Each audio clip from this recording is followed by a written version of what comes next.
ከጁን 30 በኋላ በደቡብ አፍሪካ ምን እየተካሄደ ነው? ነገሮቹስ እንዴት ነው? እንደመጀመሪያው በሰላም ቀጥሏል ወይስ ምን አዲስ ነገር ተከስቷል? ምንስ እየተፈጠረ ነው? በተለያዩ ፕሮቪንሶች ወይም በተለያዩ ክልሎች ላይ ምን እየተደረገ ነው? ሀበሾች ከሱቃቸውስ እየወጡ ነው ወይስ እየተቃጠለ ነው ወይስ ምን እየተፈጠረ ነው? በዚህ ቪዲዮ የምናየው ይሆናል። አብራችሁን ቆዩ። ለዚህ ቻናል አዲስ የሆናችሁ ቻናላችንን ሰብስክራይብ አድርጉ። በደቡብ አፍሪካ የሚፈጠሩ አዳዲስ ነገሮችን በዚህ ቻናል ወደ እናንተ የምናቀርብ ይሆናል። ሰላም ጤና ይስጥልኝ ውድ ቤተሰቦች እንደምን ቆያችሁ? ዛሬ በአዲስ ቪዲዮ ተመልሰናል። በደቡብ አፍሪካ በሚኖሩ ኢትዮጵያውያን ከጁን 30 በኋላ ህይወት እንዴት ቀጥሏል? ስራቸውስ እንዴት ነው? በደቡብ አፍሪካ አሁን በሁሉም ክልሎች ላይ በ9ኙም ክልሎች ላይ በተለያዩ ቦታ ላይ ብዙ ሱቆች ተዘርፈዋል፣ ብዙ ሱቆች ተቃጥለዋል፣ ብዙ ሱቆች ተሰብረዋል። በዛ በሰልፉ ቀን በጁን 29 እና በጁን 30 ላይ ነገር ግን ከዛ በኋላ ደግሞ መልሰው የተቃጠለው ቤት ላይ እቃ አስገብተው እየሰሩ ነው ወይ? በተቃጠለው ቤት ላይ እቃ ሞልተው እየሰሩ ነው ወይ? የተዘረፈው ሱቆችንስ እቃ ሞልተው እየሰሩ ነው ወይ? ዘግቶ የወጡ ልጆች ያልተዘረፉ ልጆችስ እየሰሩ ነው ወይስ ምንድነው እየሆነ ያለው የሚለውን ብስናይ በተለያዩ በደቡብ አፍሪካ ፕሮቪንስ በተለያዩ ሎኬሽኖች በተለያዩ ከተሞች በተለያዩ አካባቢ ላይ ብዙ ሀበሾች ከነቃቸው ሱቃቸው ላይ ጥቁር ገብቶ መስራት ጀምረዋል። ሱቃቸው ላይ የተቃጠለ ቤት ላይ እንኳን ቤቱን አጽድተው እቃ አስገብተው እንዲያድስ ስራ እንዳይጀምሩ ከሎኬሽን እያወጡ ነው ያሉት። ምንም በቃ እንደዚህ አይነት ችግር ውስጥ ነው ያለው። ምንም በቃ ነገሮች ጁን 30 ካለፈ በኋላ ሰላም ይሆናል ተብሎ ታስቦ ነበር፣ ግን የባሰ ውስብስብ የሆነ ነገር እየተከሰተ ነው ያለው። የባሰ ችግር የሆነ ነገር በዚህ ባለን በኦማፌር ወረቀት መስራት አይቻልም። ኦማፌር ሱቅ መስራት አይፈቀድም።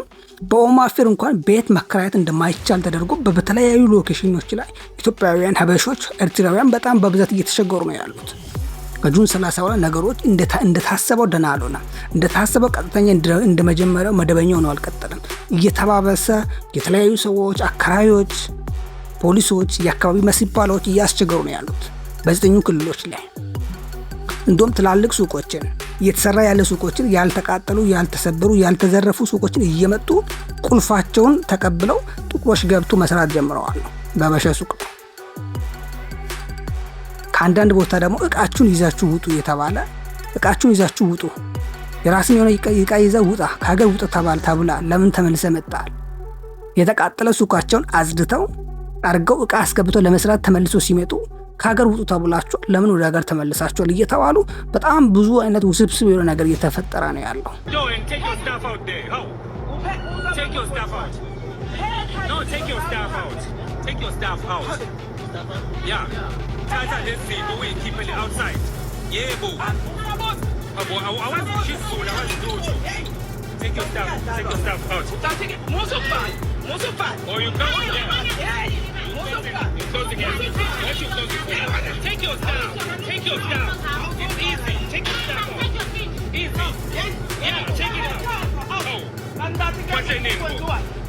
ኢትዮጵያውያን ከጁን 30 በኋላ እንደታሰበው ሰላም አይደለም።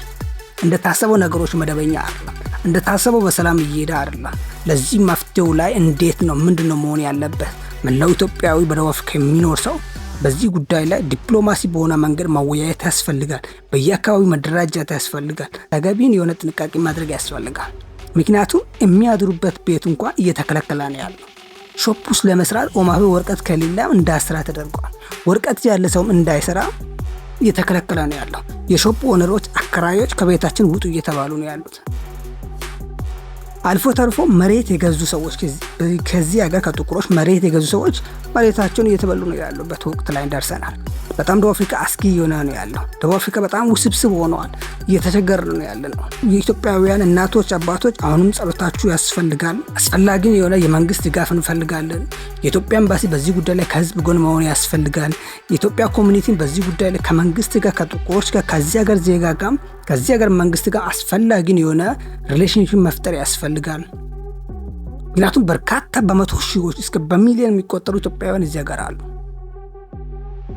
ይህ ጉዳይ እያሳሳቢ የሆነ ነው ያለው። ምንድነው መፍትሄው? እንዴት መሆን አለብን የሚለው መወያየት ያስፈልጋል፣ መመካከር ያስፈልጋል። በተለያዩ ቦታዎች ላይ በተለያዩ ፕሮቪንሶች ላይ ሀበሾች ልብሳቸው ሳይቀር ተቃጥለው ምንም የሚበሉትን አጥተው የሚጠጡትን አጥተው ዳግም ወደ ስራ እንዳይመለሱ ዳግም እንዳትገቡ ሎኬሽን የተባለ ከሎኬሽን እየተባረሩ ነው ያሉት። በጣም ውስብስብ ጊዜ ላይ ነን። ለዚህ ምንድነው አማራጭ የሚለውን በቀጣይ ቪዲዮ የምናየው ይሆናል። ለዚህ ቻናል አዲስ የሆናችሁ ሰብስክራይብ አድርጉ። መልካም ጊዜ። በቀጣይ ቪዲዮ እንገናኝ።